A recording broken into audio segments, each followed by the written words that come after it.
गया तो भगवान राम ने कितनी महत्वपूर्ण बात कही कि सुनिए, सबसे ज्यादा संसार में प्रिय कौन है? सीता जी से भी ज्यादा प्रिय हो आप। और सुन लीजिए, संसार में जितने मेरे प्रिय हैं उन सब में सबसे अधिक प्रिय तुम हो। अच्छा, कौन कौन प्रिय हैं? अच्छा बोलो भैया, ऐसा कोई संसार में होगा जिसको मां प्रिय ना हो? बता दो भाई। मां प्रिय बोलो, है होती है कि नहीं मां प्रिय? मां प्रिय, भाई प्रिय, संपत्ति प्रिय, परिवार प्रिय, ये सब प्रिय में ही आते हैं। आते हैं कि नहीं आते हैं? लेकिन इनमें सबसे ज्यादा प्रिय होती है तो वो मां होती है ना मां। मेरा अनुभव तो भैया यही कह रहा, आप लोगों का भी कह रहा होगा। सबके सिर हिल रहे हैं तो इसका मतलब है कि सब स्वीकार कर रहे हैं ना इस बात को। मां से प्रिय ज्यादा कौन होगा? होना भी चाहिए। मां के प्रति प्रेम करो, मां के चरणों में प्रेम निछावर करो। कथा तो यही संदेश दे रही है। लेकिन संसार में मैं आज स्पष्ट बता रहा हूं, सबसे ज्यादा प्रिय कौन? कौन? कहा मेरी मां कौशल्या खड़ी हैं, मां कैकेयी हैं, मां सुमित्रा हैं, ये 3 मां हैं। और मेरे ये भाई 3 और हैं मेरे साथ, मैं समेत 4 भाई, भरत, लक्ष्मण और शत्रुघ्न, और ये सीता, और पूरा परिवार खड़ा कर दिया जाए तो देखो हम 4 भाई हैं और चारों की ये 4 पत्नियां, सीता, मांडवी, उर्मिला और श्रुतकीर्ति। बोलो भाई, भगवान राम का विवाह श्री किशोरी जी के साथ हुआ, सीता जी के साथ। लक्ष्मण जी का विवाह उर्मिला जी के साथ हुआ। भरत जी का विवाह मांडवी जी के साथ हुआ। शत्रुघ्न जी का विवाह श्रुतकीर्ति जी के साथ हुआ। तो ये चारों राजकुमारियां हैं, ये 4 राजकुमार। अभी राजा नहीं बने, राजी कुमार तो हैं, सिंहासन पर बैठेंगे तब ना राजा बनेंगे। 4 राजकुमार, 4 राजकुमारियां। और हम सब अयोध्यावासी। हाँ, तो अयोध्यावासी तो दिखाई दे रहे हैं। ये सरयू, हाँ सरयू भी दिखाई दे रही है। का खजाना खोल दो सुमंत जी ने खजाना खोल दिया, ये अयोध्या का खजाना। अब देखो भाई, सबसे ज्यादा प्रिय कौन?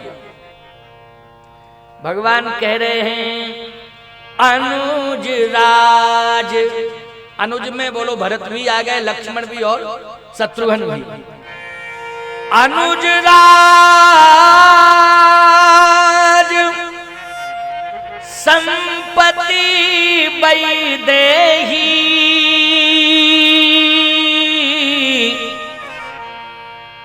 संपत्ति वैदेही।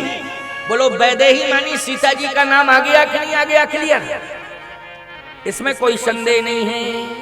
अनुज राज संपत्ति वैदेही, ये देह गेह परिवार स्नेही, यह सब प्रिय नहीं, अरे तुम ही समाना, बचन नम्र खामोर यही बाना। भगवान कहते हैं ये सब तुम्हारे समान प्रिय नहीं है मुझे, मैं सत्य कह रहा हूं, कभी झूठ नहीं बोलता हूं। अब बोलो कोई बचा? सब आ गए कि नहीं आ गए? अनुज राज संपत्ति वैदेही, देह गेह परिवार स्नेही, कोई नहीं बचा, सब आ गए। लेकिन यह सब प्रिय नहीं तुम ही समाना। अब यहां शंका इस बात की है कि भगवान ने इतनी बड़ी बात कैसे कह दी कि माता कौशल्या भी खड़ी है। कम से कम माँ को तो अलग कर दिया जाता कि माँ तो माँ है, क्यों भाई? लेकिन माँ के अलावा ये सब, लेकिन नहीं, इसमें परिवार में माँ भी आ गई ना। और देह की बात भगवान ने कह दी है तो याद रखना, माँ अगर सबसे ज्यादा प्रेम करती है तो बेटे से प्रेम करती है। बोलो करती है कि नहीं? किससे प्रेम करती है माँ? बेटे से, अथवा अपनी संतान से, चाहे बेटा हो चाहे बेटी हो। हम ये नहीं कहेंगे कि केवल बेटे से ही कर, चाहे बेटी हो चाहे बेटा हो। बोलो, मां अपनी संतान से प्रेम करती है, लेकिन सावधान, भगवान ने अपने शरीर की भी बात कही, देह और गेह और परिवार, इसका मतलब है कि कोई बचा नहीं। अब प्रश्न ये है कि भगवान ने इतनी बड़ी बात कैसे कह दी, इसका मैं स्पष्टीकरण कर रहा हूं। भगवान ने कैसे कह दी ये बात? भगवान ने इसलिए ये बात कही, नारद जी आ गए, वशिष्ठ जी महाराज भी वहीं खड़े हैं, नारद जी आदि ऋषि भी आ गए, क्योंकि ऋषि मुनि महात्मा भी तो सब आ गए, राज्याभिषेक होना है, तो सभी संत आए हैं। सभी संतों को सूचना पहुंच गई थी, सबको मालूम चल गया कि प्रभु आ गए अयोध्या। भगवान राम ने संतों के बीच में ये बात कही, तो प्रश्न खड़ा हो गया कि आपने ये बात क्यों कही? भगवान ने कहा इसलिए कि अगर लक्ष्मण के प्राण चले जाते तो क्या मेरी मां कौशल्या जीवित रहती? बोलो, नहीं रहती। लक्ष्मण के प्राण अगर चले जाते तो मां जीवित नहीं रहती, कौशल्या। भले ही लक्ष्मण की मां सुमित्रा है, लेकिन सबसे ज्यादा प्रेम तो कौशल्या जी कर रही हैं कि नहीं? कौशल्या की बेटे की रक्षा का संकल्प लेकर के जिसका बेटा गया हो, ईमानदारी से बताओ, वो मां कौशल्या अगर लक्ष्मण के प्राण न बचते तो कौशल्या मां क्या जीवित रहती? नहीं रहती। राम जी कहते मेरी मां ही दुनिया में नहीं रहती। दूसरी बात सुन लीजिए, क्या ये सब मेरे ऊपर बीती है? मैं आप बीती सुना रहा हूं, भगवान राम कह रहे हैं ये मेरे ऊपर बीती है। अच्छा बोलो, भगवान के ऊपर बीती कि नहीं बीती है सब? दूसरी बात कि सीता भी लंका में प्राण त्याग का संकल्प ले रही थी। बोलो भाई,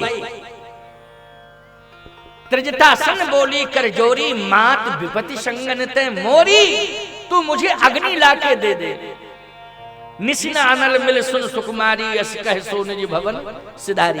इसका मतलब मरने का संकल्प ले रही थी सीता जी, लेकिन उस समय सीता जी को बचाया किसने? हनुमान जी ने जाके बचाया। बोलो, बचाया कि नहीं बचाया? किसने बचाया? हनुमान जी ने। अच्छा सही बताओ, लक्ष्मण के प्राण किसने बचाए? हनुमान जी ने बचाए। बचाए कि नहीं? भरत के प्राण भी किसने बचाए? विमान बाद में पहुंचा, हनुमान पहले पहुंचे, तो भरत के प्राण किसने बचाए? हनुमान जी ने बचाए। अच्छा एक बात बताएं आपको, हनुमान जी महाराज ने सबके प्राण बचाए, लेकिन हनुमान जी हैं वानराणाम धीशम। बोलो है कि नहीं? हनुमान जी क्या है? वानराणाम धीशम, रघुपति प्रिय भक्तम बात जातम नमामि। पूरे वानरों का नेतृत्व कौन कर रहे हैं? सही बताओ, हनुमान जी कर रहे हैं। इसलिए सीधी सी बात यह है, अगर इन वानरों के वानराणाम भीषम हनुमान न होते तो न कौशल्या मां दुनिया में होती, न सीता दुनिया में होती, न लक्ष्मण दुनिया में होते, न भरत दुनिया में होते, न अयोध्या रसातल में चली जाती, ये भी दुनिया में नहीं होती। लेकिन इन सबको बचाने में अहम भूमिका यदि रही है तो वानराणाम भीषम हनुमान जी की रही है। बोलो भाई, वानरों का नेतृत्व कर रहे हैं ना हनुमान जी, तो सीधी सी बात, भगवान पूरे वानरों को हनुमान के सहित श्रेय दे रहे हैं। बोलो, दे रहे हैं कि नहीं? पूरे वानरों को हनुमान के सहित श्रेय दे रहे हैं। एक बात आपको बतावें, सीधी सी बात, अगर पाकिस्तान भारत का लोहा मान रहा है तो उसके मूल में केवल ये मत समझना कि प्रधानमंत्री ही हैं, भारत की जनता भी है। बोलो भाई, अगर भारत की जनता ने प्रधानमंत्री का साथ न दिया होता तो प्रधानमंत्री को इतना बड़ा बहुमत कभी नहीं मिलता। प्यारे, भारत की जनता का बहुत बड़ा योगदान। बोलो, है योगदान कि नहीं? अगर मजबूत बनाया है, साहसी बनाया है प्रधानमंत्री को, तो बोलो तुम लोगों ने बनाया कि नहीं बनाया? मत दे करके अपना, तो मत तो तुम लोगों ने दिया है ना। तो सीधी सी बात, हनुमान जी भले ही नेतृत्व कर रहे हों, लेकिन भगवान पूरे वानर दल को आज स्पष्ट रूप से वानर दल को प्रोत्साहित कर रहे हैं